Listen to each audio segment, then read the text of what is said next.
show I've been on before, and he's been on mine, and we talked about some bold moves, and I created a what am I trying to say here? A graphic for you on LinkedIn here a couple days ago before Christmas, and it was about the 5 bold moves that I think we all need to be making in 2024 if we're going to have a successful year. So I want to share those with you, maybe 2 or 3 of them, and you can go back and search in my LinkedIn feed for the other 2. But let's do 3. Then I want to talk about future-proofing your business through brand. And I've got a couple of ideas on that actually come from that first topic. And then the third topic today is I want to give you 2 or 3 things you should never say when you're in pursuit of the sale. And probably I should do another episode where we talk about what you should never say to yourself, because I think we have a lot of self-talk in sales and elsewhere where we kind of beat ourselves up a little bit, and we don't have the right things to say to ourselves. So let's start though with the bold moves. You know, I got this idea from Patrick Bet-David, who wrote a book called 5 Bold Moves, and it had nothing to do with what I'm talking about. But I like that idea of what are some things that we need to be doing that we would consider bold, or in this case, different. And number 1 was, I think you need in 2024, and you've heard me harp on this, a personal brand plan. If you don't have any kind of a plan for building your personal brand, it's not going to happen. I know you know me. If I don't have a plan for something, I can talk and talk and talk and talk about it. And a lot of people do talk about personal brand and they do nothing with it. So I would like for you to make 2024 the year that you actually create a plan. Now, what does a plan look like? It could be very simple. And I say, if you feel like your personal brand is not where it should be, and maybe you're doing some posting on LinkedIn, you're dabbling in brand, and when I say brand, I mean it's your reputation, it's your external reputation, it's how people see you in the marketplace, and typically it happens online. That's where the world is today. You can say, well, I give a speech at the Kiwanis Club meeting 2 years ago, and that was personal brand. Absolutely, that was. But there were 7 people in the room. Okay, maybe 17 people in the room. They don't remember you being there. So it's unlikely that if any of them have a need for something that you do, they're going to even remember that you were in the Kiwanis meeting or the Lions or Rotary or whatever it was. I don't know why I use Kiwanis. You need to be building your personal brand so that you are less obscure. And that moves me into number 2, which is future-proofing your business. Future-proofing your business is when you are findable, you're searchable, you're likable, you're trustworthy, you are online in a way that causes people to say, hey, I like what that person has to say about this topic. And I'm talking about you producing content that's about your topic, whatever that topic is. I had a lady the other day who's one of my clients who she had never done a webinar before, and she was very nervous about it. And I'd been emphasizing and suggesting she do one. She finally did one probably 3 or 4 weeks before Christmas, and she had 20 people on. And I remember when she told me how many registered, she was very disappointed because this lady is in a business that not everybody's a prospect. So the fact that she only had 20 is understandable. She would never have had 2,000 because there's not 2,000 people in the world that buy this stuff. But she had 20 people, which I thought was pretty good. Guess how many book calls she got from that webinar? 5. She got 5 calls with people who 3 or 4 of whom she didn't even know existed. And that's part of her building her personal brand plan and building the brand, actually doing the work. So back in September, she decided that she was going to do a webinar around the holidays, and she did, and that's what happened. So she's got 3 or 4 or 5 book calls for 2024. Now, she should be redoing that webinar. And if 20 people came, that means a few hundred in her marketplace did not. So she's got to figure out a way to repurpose it and get it back out there. But that's an example of somebody who had never done that before. She's not lifted one finger to build her personal brand, but she did this and she's now reaping the rewards of it. I don't know how much business she's going to get from it, but 5 appointments in the world she's in is a big deal because these are $500,000, $1 million things that she's selling. So that's one bold move, is work on your personal brand plan. Number 2, learn AI. learn AI. And we use Claude.ai. You can use ChatGPT. There's hundreds of them. I don't know that any of them are better. I think some are better for certain things than others are. We use Claude because we like the way it writes. And I say he. I don't know if there's a he back there behind Claude, but since his name is Claude, I figured that's a male name. So we like Claude.ai, but start to play with it a little bit. You don't have to get obsessed with it, but when you're thinking, that's why I told Matt yesterday on the podcast, when you're thinking about, okay, I need to write an email to all my past clients for the new year. And the purpose of this email is to book calls with past clients. Let's just say that's your mission. So you would write out the instruction, you would write out the prompt, you would write out 7 or 8 bullet points of what are the points you wanted to cover. And then you would turn it over to ChatGPT and you'd give it the instruction of please write a 300-word email. This email is going to past clients, so I am familiar with them. They do know me. They'll open this up. And here's the bullet points I want to get across, 1, 2, 3, 4. What I do is I do this in a Google Doc, and then I cut and paste it and send it over to Claude. Anyway, the point there is you'll figure out the technical part of it, but don't just do it once. Start thinking about, if you have a mission, could this be improved by AI? What you get back will be better than what you did, and it's still not going to be perfect. You're going to have to go back in and play with it a little bit. But I would recommend either ChatGPT or Claude.ai, Claud.ai. And it's pretty good at taking instruction. That's the thing that you have to find, is one that's really good at taking instruction, and Claude does that. So learn AI. That's bold move number 2. Bold move number 3 is commit to yourself that you're never going back into the commodity dungeon. You're never going back into a place with prospects where it's all about price.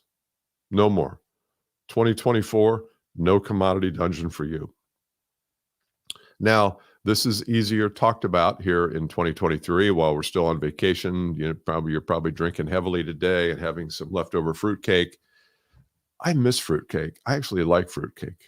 I'm weird. I didn't see it at all this year. So anyway, is this a podcast on fruitcake? No. Okay.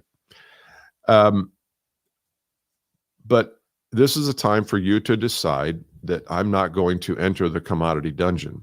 There's 2 things about this. Number 1, if you feel that the prospect is only interested in price, and maybe that's just their nature, that's just how they're made up, and they've always been that way, and they'll probably always be that way, then you have to exit.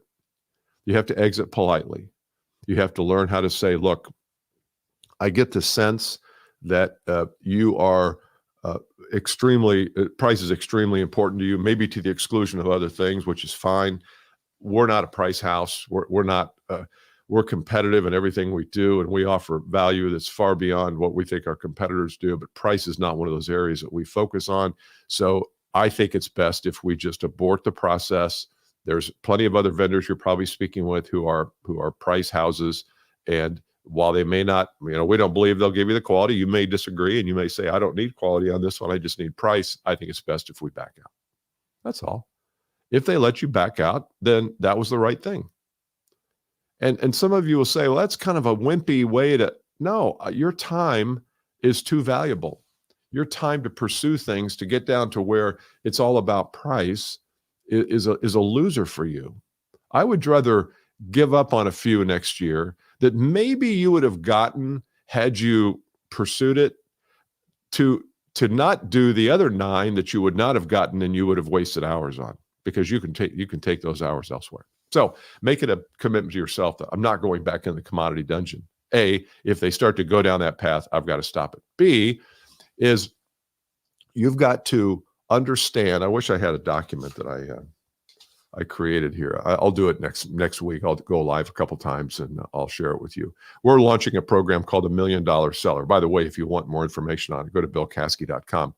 And it's for sales professionals who have high upside potential for, $1 million income-ish. It doesn't have to be a total $1 million. If you're earning $200,000 a year and you want to get to 500, this program would be right for you. It's a scaling program. It's how do you scale your business? There's 12 modules to it. And I'll tell you more about that as we go through January. But if you want to get on the wait list, at least go to billcaskey.com and you'll see the wait list there at the top. But when I launch a program like this, I go through an extensive Google document that has all of the prompting questions like, who is this for?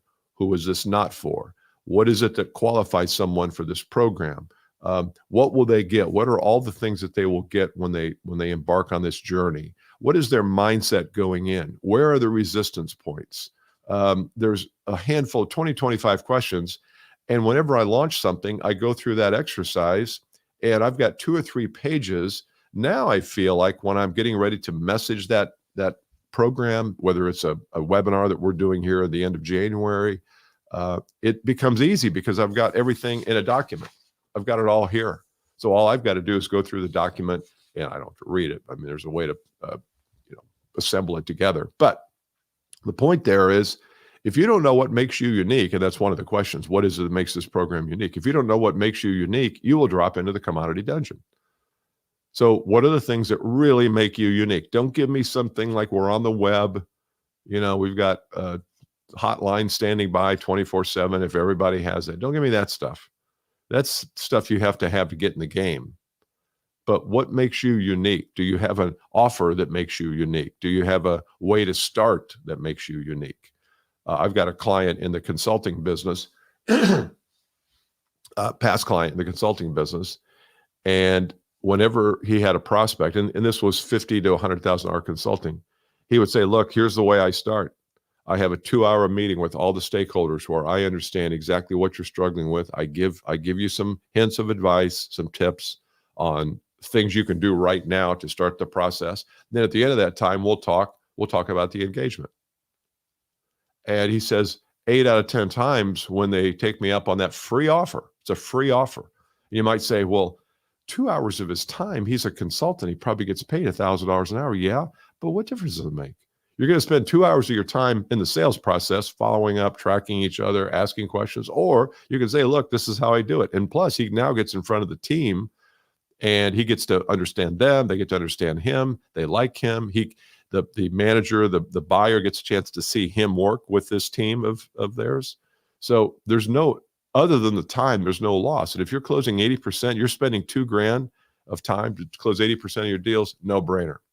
So that's an example of a unique offer. So he doesn't get into the commodity dungeon. Now his product is not really commodity-ish. It's not like he's shipping salt or graphite or sugar cubes. It's unique, but he has in the past gotten competitive bids against him. He doesn't do that anymore. Doesn't have to. So think about your unique offer and think about how to avoid the commodity dungeon. Cool beans? All right. Hope you've enjoyed this so far. We're going to talk about 3 things here. Got Jamar's on. Awesome. Good job. Been AI for 2 years straight. Made a huge difference in my business. Love that phrase, commodity dungeon. Good job, Jamar. Yeah, some people have been doing AI for a long time. And so that's cool. Most of us have not. And so we who have not have to get in the game. And you can get in the game just by studying it, watching a few YouTube videos. Okay, what are some things you should never say to a prospect? I got this idea the other day because, we always talk about, well, what do you want to start doing next year? And what do you want to stop doing? And what do you want to keep doing? That's that old, which I don't think it's an all bad framework. But I think the best thing you can do is to not say the things that get you in trouble. And some of you who have been in sales for a long time I'll probably take some heat for these because you're probably saying them. Maybe you're even saying them right now. Maybe even this morning, as you got up and had a cup of coffee, you said these things to somebody, but probably not. But I don't want you to say. So here we are. Number 1, I'm really excited about meeting you today. First call. You show up, phone call, Zoom, Teams, face-to-face, and you say, I'm really, really excited about today. I don't want you to be excited. I want you to be present. I want you to be grateful that you have this opportunity to meet with somebody who might be interested in solving a problem, and you're the one they called if they chose you to start. I'm acknowledging that. I'm not excited. I'm not pumped. I'm not thrilled. Whatever adjective you want to use, no, you're not. You are positioning yourself as a partner who can solve problems. And so I don't want you to be excited. That's not good positioning for you. I want them excited. If they say, hey, Bill, I'm glad you came in today. I'm really excited. I got my team around me here. I'm really excited. I've listened to your podcast and I want to learn more about what you do and see if we can use you. I'm okay if they're excited. I wouldn't say, well, don't be excited. I would say, well, I'm glad we're here too. I mean, I can look forward to something.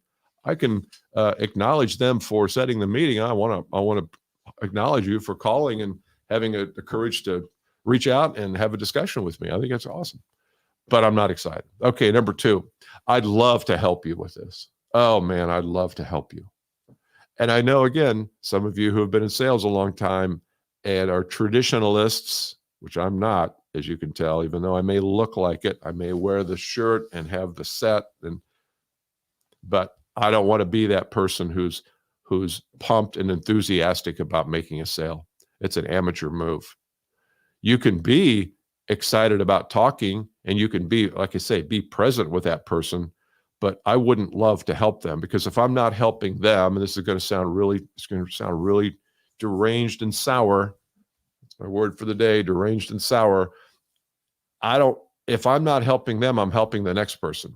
Because if my brand plan is working, as I said in minute number 5, and I'm doing the right things in the marketplace, then I'm going to have enough prospects to call on.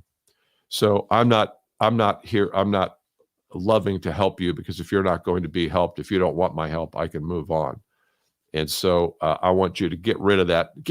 It's not just the words, because you might say, I've never used that word. No, but if you have that vibe about you that you're really excited. Now, I'm not saying go the opposite way and don't follow up with them. And when they call, don't answer the phone. I'm not playing games. I'm not doing the game playing thing. Well, you got to wait 48 hours. Okay, maybe.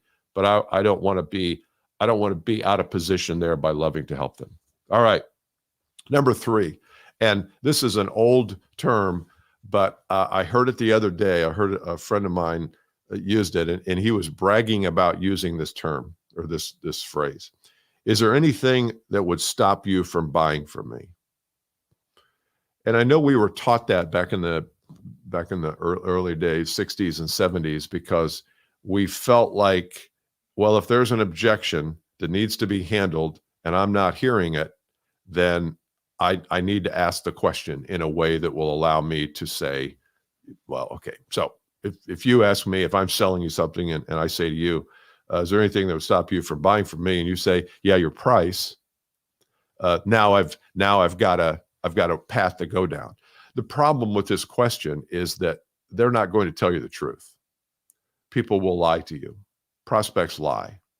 And they don't lie because they're bad people. They lie because if you've done a lousy job up front in creating the environment where they feel like they can be truthful with you, they will lie to you. And we lie to each other all the time. I mean, we look people in the eye and lie. In the eye and lie. So if you ask a question that the person is going to lie to, why would you do that? What I would ask instead is, look, we've talked about a lot of things. We've talked about your problem, A, B, and C. We've talked about how much it costs, A, B, and C. We've talked about some of the solution. Tell me where you are with this right now. Just give me a general sense. You know, 8 on a scale of 1 to 10. You a 6. You want to play the scale game? That's fine. Just tell me where you are. Then I think you're more apt to get the truth, because you are not trying to get something. You're not prying into their brain to try to get something. You're just saying, as two human beings, we've been together for an hour now or whatever. Where are you on this? And if you say to me, look, I'm out, that's cool. I'm not going to sit here and try to convince you not to be out. Hey, good morning, Greg. So the point here is don't say that. It's just it's kind of like, what was the other one? If I could show you a way that you could benefit from this product, would you buy it today? That's kind of, if I could show you a way. That's the old, I don't know who was that, Tommy Hopkins, or and the idea there was, if I could show you a way, if I could show you and prove to you, you're going to buy? Are you? Huh? It's like, are we back in the 60s here? Are we at Kent State back in the 60s? Kent State. I almost went to Kent State. Even after all the trouble there in the 60s, I had a possible basketball scholarship to Kent State, and the coach was a guy named Stan Albeck. And Stan actually coached in the ABA and the NBA for a while. Stan was a great guy, and he got a job with Kent State. And a friend of mine and I, Steve Polly, and I went over. We traveled over. We were seniors in high school. We probably got a 6-pack of beer and headed over to Cleveland, to Kent, Ohio, and met with him. And we loved him. And we're like, oh, we're coming here. It's a great camp. It's a beautiful campus, Kent State. And before the season, he quit.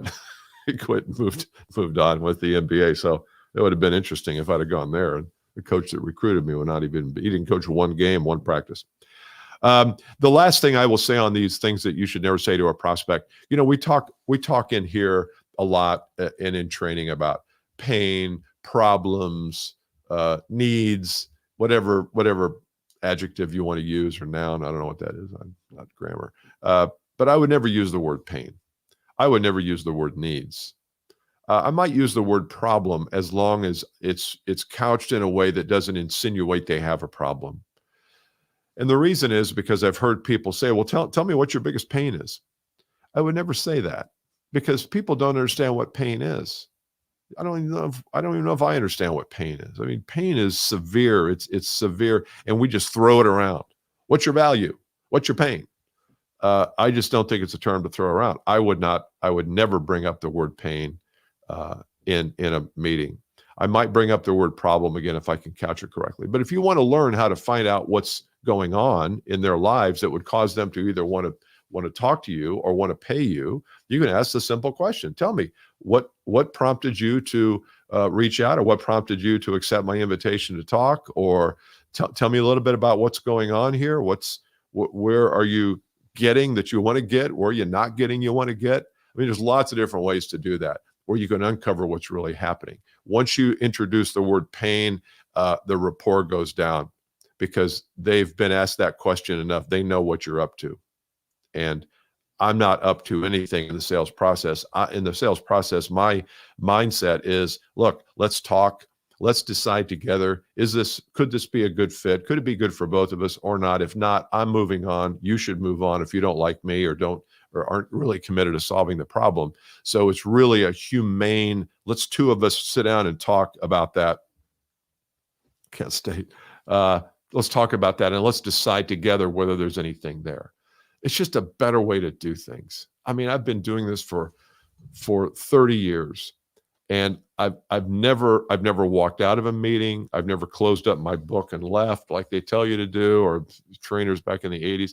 I've never had to do that, because I don't deal in moves. I don't deal in manipulative strategies and tactics and clever words. And if you want to try to get them to say this, you have to say that. I just always feel like, aren't we past that? Aren't we past that? So anyway, I hope this has been helpful today. We talked about future-proofing your business, building your brand, talked about 3 or 4 things you shouldn't say to a prospect. So as you go through the day today and tomorrow and into next week, and you find yourself in a sales call and you're about ready to say one of these 3 things, and you